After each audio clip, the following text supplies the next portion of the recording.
lo-fi and authentic work. When we're thinking about what's playing, now obviously a nice camera, a nice microphone, we're not going to turn those down. But the opportunity to create something that just in the spur of the moment, off the cuff, or just with your phone and a microphone can be really great. Good morning, good evening, good afternoon, wherever you are and wherever you're watching from. My name is Matt Pierce, host of the Visual Lounge. And right now, not in my normal studio, but I do want to make sure I get this episode out to you. Got a few things I would like to share, but I hope you're enjoying all the things TechSmith announced at the TechSmith Unlocked. If you haven't been able to see that, go check out some of the things we announced, some really cool stuff, some things that are free for everybody, some things that are in the works, and much, much more. I also want to mention, if you haven't checked out the video viewer study before, I will be talking about a little bit of the data that is included in the video viewer study. We'll make sure the link's in the description for wherever you're seeing this, but it is still really relevant and highly important to understand viewer preferences. Viewer preferences can help us make decisions about the things that we are creating, decisions about the length, decisions about the type of assets, things that we include in them. And there's a whole section on AI, and hopefully in the next few months, maybe in a future episode, we can talk about some supplemental research that we've been doing around AI and using it for learning impact, particularly when it comes to videos. So what are we talking about today? Well, I want to talk a little bit about social media, short form video in particular. Now, short form video is not new. It is not something that should surprise everybody. It's extremely popular. In fact, we know that at least I think it's 70 billion shorts on YouTube are watched every single day. That's 70 billion with a B views per day on YouTube Shorts. And that's even an older number. Haven't been able to find updated stats. I'm sure there's more even now than there was a year or two ago. TikTok, for instance, has 34 million videos uploaded per day. Again, that's an old stat. My guess is it's continued to go up as it continued to grow in popularity. Now, why is that important? Because if you are creating video content, the things that you're creating should at least understand the world of short form video. You should understand the influence that that type of media is having on a lot of things. It's changing and starting to influence the way we look at and consume. It's changing the way people are thinking about what they want to consume from a media perspective. And that doesn't mean we should make all of our videos short form videos, but there are lessons that we can learn from short form video creators. Now, I give a whole presentation about this that takes an hour. We're not going to spend an hour on this, so I apologize that, if you want that experience, please find me. I'd be happy to share some things with you. I've got some examples that I could share. For podcast purposes today, we're going to just go through some high level information, but I'd love to talk with you more about it. So a couple things to keep in mind is when I talk about short form video as well, I want to think about how we can make it like short form media, not for short form media. You might be doing content creation for YouTube, TikTok, Instagram, or one of the other many platforms out there. But what I'm suggesting is that we should learn some best practices, some ideas, and steal from, essentially, to bring them into whatever other platforms that you might be working on. That could be your learning management system. That could be your own kind of corporate governance type things. That could be your marketing. That could be whatever it is that you're trying to do. We don't have to necessarily make for those platforms, although you might. We just want to be informed by it. So we're making content like, but not content for. One of the most important things I will emphasize at this point is that whatever you're doing, keep in mind your goal. Remember that the goal of someone who is making content for, say, TikTok or YouTube Shorts, their goal is views and engagement. Why? Because views and engagement mean they get more revenue. And if revenue is the name of the game, great, go for views and engagement. That means your techniques might be slightly different. Now, if you're going for, say, a learning focus, you might not be thinking about views and engagement. You might be thinking about content like knowledge transfer. You might be thinking about how do I help people understand the importance of this? You might be priming them to understand something that's coming down the pipe so that they're prepared to receive the information that you have to deliver. You might just be giving them a job aid or support. So your goals might be different. Now, that's not to say those things can't also be the same. But for many people, it's going to be kind of one or the other. But there are obviously the group of people out there who do very successful, by the way, at creating content that is about knowledge transfer, but also about views and engagement. And those are sometimes a sweet spot, particularly if you're in the learning and development field. So I want to go through a couple secrets. They're not really secrets, but they're best practices, things that we can take away from some of these content creators. First and foremost, what do people on short form content do really well? I think they make content people want to watch. That can be hard to do. It can be hard to make content that people want to watch, especially if your topic is something that's maybe not something people really want to watch a lot of. So I use the example often of compliance training, right? We've been there. If you work in a corporate situation, like you've got your security training, you've got your HR training, you might have hiring training, you might have whatever training it is. It doesn't really matter. Those are important. Those are valuable. They have a good reason for that, why an organization wants you to go through that. But sometimes they're like, oh, snoozers, right? And so you don't always have control of the type of content, but what can you do to make that content more interesting? What can you do to help make sure that people want to see that content? A couple things. I think find something interesting to talk about. Find a way to spin it a little bit so it is interesting. Now, we don't want to mislead people ever. We don't want to take them down a path that's not really going to engage them or really help them, but what makes something interesting? There's a great video out there. This woman, she was working in her yard. They found a rug that was buried. Go find it on TikTok. You'll see this whole see the whole thread of the rise in popularity and the fall of popularity. Why were people interested in that video? Because there was a suspense there. They didn't know the outcome. They didn't know, was she going to find, was it just a rug? Or was it something much more nefarious? We love crime dramas, right? Not to say we're going to create crime dramas or everything's going to end up with some possible scenario where things look like people have died. We don't want that. But what we can do is find interesting ways to talk about the stuff that we do have to talk about. What's interesting, what's relevant, what's valuable for your viewer, and what's going to help them get hooked into that. With that said, another thing you can do is keep things moving and changing. A static video, something that changes a lot, you're going to be honed to watch it, right? People are going to turn their head. They're going to be forced to okay, what's going on? What's happening here? If it's just a very static video, kind of like this one actually, I get it. It's a little bit dry to watch because it's me here in a hotel doing a podcast. Another thing is find some enthusiasm. The camera steals energy. Let's just call that a universal truth at this point. The camera steals energy. So what you need to do is say, how can I bring a little bit more to the party here? I think it was Sean Kennel from Think Media said, be you times 2. And so you want to put on a little bit more energy than what you had. You want to bring to life the thing, and you don't need to be over the top. You don't need to yell. You don't need to be too loud. I already speak really fast, and to the viewer who left a comment about me speaking too fast, I apologize. I will work on it. I will dial it back a little bit. But what we need to be thinking about is how do we bring enthusiasm to whatever topic it is? And if you can't, can someone else? Can a subject matter expert? Do you need to get someone that can act a little bit? We want to be authentic, but we want to make sure we're bringing the energy. The other thing is I think social media creators do is they try stuff that's new. They're willing to test stuff out, and they're always testing stuff. They're putting stuff out, they're seeing how it performs, they're trying another thing and another thing and another thing. They're doing A/B tests. There really are systematic processes that you can use. Now, you might say instantly, hey, Matt, we have a backlog of things to do. We don't have time to do 3 different versions or 2 different versions even. What do we do?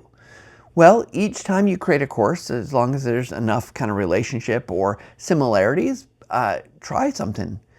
Or don't do the whole thing. Just try an opening. Try a different approach and send it to someone, get feedback, and then see, are they like, ugh? Or are they, oh yeah? And use that signal to allow you to inform the next decisions that you make. Okay, a couple other things here that you can do as you're going through this process. We want to start thinking about a hook. Even if you're doing an internal video, what's the first 3 to 5 seconds, maybe 10 seconds, that is going to allow someone to get hooked in to the things that you want them to understand? Like, what's going to keep them wanting to watch, or what's going to pull them in away from email, away from their watch, away from everything else? Find that way to hook them. Some things that you can do is maybe say something wild. What's kind of a far out statement that's going to allow them to be like, whoa, what did they say? And not to make anything up, but like, how can you pull them in with something that's just kind of like, oh, I had no idea. That's crazy. That's a crazy thing. Is it true? And then you lead them down the path. There's a great storytelling method, and I think I've talked about it on the podcast before, but I can mention here again. Jenny Hoyas talked about it. You can go search the but so storytelling. I love it. It's so simple. You just simply can take a story like, I need to go to the store to get something, and it started to rain, which is not much of a story. But when you start saying, so I wanted to go to the store, but it started to rain, so I grabbed an umbrella. Automatically, it's just going to create a little bit more engagement. And Jenny says on her videos in particular, when she says the but, that is when people actually stop scrolling. She sees it in her data that people will stop scrolling, hang on a little bit longer because it engages people. Very simple. It's not going to apply for everything. You can't use it all the time, but it is something that you can put in your repertoire, and you can use that to help you to tell stories in your training, in your learning, in your marketing. And it's very simple. And it's very approachable, but it can be very effective as well. So another thing you can do, I'm throwing a lot of things at here. There is a lot of things you can do. I wouldn't try all of them in one video, try them in bits and pieces, see what works. What's the interesting thing that you have to say? A good friend of mine, Abby Cook, she's really great at this. She does stuff about learning science, and she always has some way to make it interesting, particularly at the beginning, right? And I encourage you to find things that are gonna, again, pique that interest. Not just the wild stuff, but what's something that maybe it's a fact, or it's a question. It's something that's gonna like make them have to say, oh, I don't know, or I want to challenge that a little bit, right? We don't want to get anyone angry at us, but what we do want to do is bring them along and really find a way to connect with them. Find a way for their brain to say, wait a second. And once you get that wait a second and they're looking at the video and they keep watching, that's awesome. Now, the reality is, if you're doing a longer video, and longer could be a minute, 2 minutes, 5 minutes, 10 minutes, 20 minutes, 30 minutes, whatever, you may have to rehook people along the way. Talked about the book Brain Rules on the podcast before. Dr. John Medina, he talks about, like in his lectures, every 10 minutes he's got to drop a new hook. You want to re-engage them, you want to pull them in, every so often. If you're doing short videos, you might not need to do it more than once, maybe twice. Again, depending on length, depending on the topics, what you're covering. Now, a couple other things. These are more practical, less about like the video itself, but like short form video creators, batch produce. They make things in mass. Like they're not just making one. I mean, sometimes they do, obviously, but they're trying to make as many as they can. So if like now, I should probably record like 3 podcasts because I've already done the work to set up the camera, to get the computer going, hook on the microphone, turn on the lights. As you batch produce, that can save you a lot of time and effort. It also allows you to get in a state of flow. Now, sometimes you got to watch out for burnout because you can only say so many things if you're the on-camera talent. But like you can say, I'm going to record, I'm going to edit.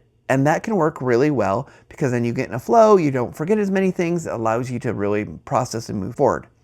But that takes preparation, takes planning, and it takes work. But it can be really worth it because then you can have a break. I can tell you from a podcast perspective, it's hard to record 2 episodes in a month even now. It's hard to get a revisited episode ready because it takes a lot of time to schedule, it takes time to prep the questions, it takes time to edit. But the more I've been able to batch produce, when I'm able to do that, the happier I am. The more successful I feel like the podcast is, the better content it is, because I feel like I get in a flow. Now, I understand, again, work is busy. You've got a lot that you're responsible for, a lot that you have to do. And batch producing might seem like, wow, gosh, I don't have time to batch produce. I can only squeeze in 1 video here and there as needed. Well, that's obviously a thing that you have to figure out what's going to work for you. But if you can batch produce, I recommend it. That includes writing scripts, that includes the pre-production, that includes the production. Every piece of it you can batch, and it can work really better for your needs. And then record a bunch of things. The next thing I'll say is when you're working through that process, particularly in batch producing, look for things that you can repurpose and reuse. What is it that's there that you can say, I can use that for another video? Whether that's B-roll, maybe it's parts of the text. You can take, maybe it's a 3-minute video and you create a 30-second video out of it. Looking for those ways to reuse and repurpose, or even just to say like, we're going to write a script for 3 minutes, however long it needs to be, and we're going to do a short form video that's going to be 30 seconds. Doing that at the same time so it's ready to record is awesome. We've been doing this a lot lately, and it saves a lot of cognitive overhead, right? We're not having to go back and think about what is it that we want to share? What are the things that we have to say? What are the topics? What are the things that we need to do? So just by thinking about like, what can I repurpose and reuse? What can I save for another video is awesome, especially if you got footage of like an environment or space that's hard to get into. Again, you need to have a good plan. You need to be thoughtful about that. It is much easier to plan it up front and then make it in a way that does that than just trying to go backwards and saying, well, what can I pull from this video? It's always going to be better to plan it up front. Takes a little bit more effort, but I think it's better than trying to edit through 10 minutes, 5 minutes, whatever, to try to find pieces that actually work together. The next thing I would say is build content that you know will work in short form, and you can take it from other things. So if you got like a marketing piece, an e-learning course, maybe it's you've got a product, it's got a bunch of features, like what can you steal to turn that into something that is short form media? Highly recommend it. You know, there's nothing wrong with reusing those pieces. There's nothing wrong with saying, hey, let's take it and change it a little bit for our format and for our purpose. So definitely can do that. There's definitely some AI play here. I mean, first of all, AI, you could feed it a script and it can help you come up with ideas for hooks. It can come up with ideas for maybe ways you could break it into a shorter form piece of content. There's also tools out there, like we'll talk about with Camtasia Audiate, which we announced it will be Camtasia Creator AI coming soon.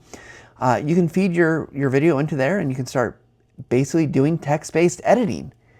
And that can help from an AI perspective, help cut things down. You can get to smaller clips, or maybe you can parse it into a couple clips, whatever you need to do. Great tools out there that will take your whole video and turn it into to smaller clips, videos that will transcribe it. Again, Camtasia Audiate, Camtasia Creator AI. But other tools will do that as well, that you can then, talk to your GPT, ask them for, feed it some information, ask it questions, have it ask you questions so you can work through the process. Now, I mentioned the video viewer study at the top of this. I think it's important to say like now's the time to bring that up, because length is always a question we get. And I've answered this question about 1 million times, but I'm going to answer it again. What's the length of a video that it should be? Well, short form videos tend to be shorter, anywhere from, 15 seconds to, depending on the platform, 3 minutes, 10 minutes, 15 minutes. It really depends. Short form, right? It's subjective to some degree. Video viewers, from our research, shows though, for an instructional video or informational video as well, that they're willing to actually go with a longer video, 10 to 19 minutes. Now, I don't think that means you should make a 10 to 19 minute video. What I do think it means though, is that you should be thoughtful and make the video that's the right length. And particularly, if you're making a compliance-based video, something about compliance training, keep it short. If you're making something that you think people are going to want to dig a little deeper on, go longer. People, when it's valuable to them and they want to dig in, they will watch. In the study, you'll see there's the video viewer preference, and then there's a reason why people selected that option, what they were hoping to get out of those videos. I think that can be super instructive and encourage you to look at that. We'll put again, in the description down below, or wherever you're watching, wherever the description is, you'll find a link to the video viewer study. I think I'll end with this, because there's a lot here. There's a lot of ideas. There's a lot that you could do. There's a lot that we haven't covered. But at the end of the day, when you're making videos, if you want to learn from short form video creators, one, you got to go watch short form video creators, see what they're doing, see what's changing, because it's changing all the time. People are inventing new stuff, the styles, what's popular. But I think what's important is that lo-fi and authentic work. I'll say it again, lo-fi and authentic work. When we're thinking about what's playing, now obviously a nice camera, a nice microphone, we're not going to turn those down. But the opportunity to create something that just in the spur of the moment, off the cuff, or just with your phone and a microphone can be really great. Don't downplay it. Just because it doesn't look like the highest professional quality doesn't mean it's not good content. Good content will be important in that, but if it's authentic, people want to connect with people. People want to connect with real. There's a lot with AI that obviously can be very valuable and helpful, but it also can be a little bit like, I don't want to watch more AI. Getting a lot of that right now. So don't downplay the importance of just kind of letting it be natural and authentic. There is real value in that. And even some mistakes, like we see, it's funny, like AI is learning to put in its voiceovers pauses and even some ums and things like that.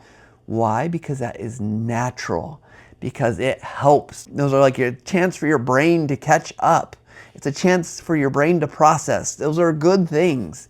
So be you times 2, but be natural and authentic as you go. So I hope you've taken away a few ideas here about using short form video to help you inform the videos that you're creating for your organizations, for your purposes, whether you're going to YouTube, TikTok, Instagram, or you're just putting in your learning management system on your CMS or wherever it might be. But really appreciate everyone who has tuned into the Visual Lounge. We're going to keep going here with more things soon. Got some more great guests coming. But again, thanks to everybody who signed up for TechSmith Unlocked. I had a great time behind the scenes. Obviously, we're a little bit disappointed with some of the technical issues that we ran into, but we hope that those that have watched the video will see the video and got to experience the live stuff. I hope you took away some great information, got to hear some of the great announcements, which I'll make sure we have a link to that page so you can go see that stuff as well. But we're so grateful for our customers, grateful for everyone who tunes into the Visual Lounge, and grateful for everyone who is willing to put themselves out there and make videos. So we hope you take a little time, get better at this. We hope you take some time to improve yourself, and hope you take some time to level up every single day. Thanks, everybody.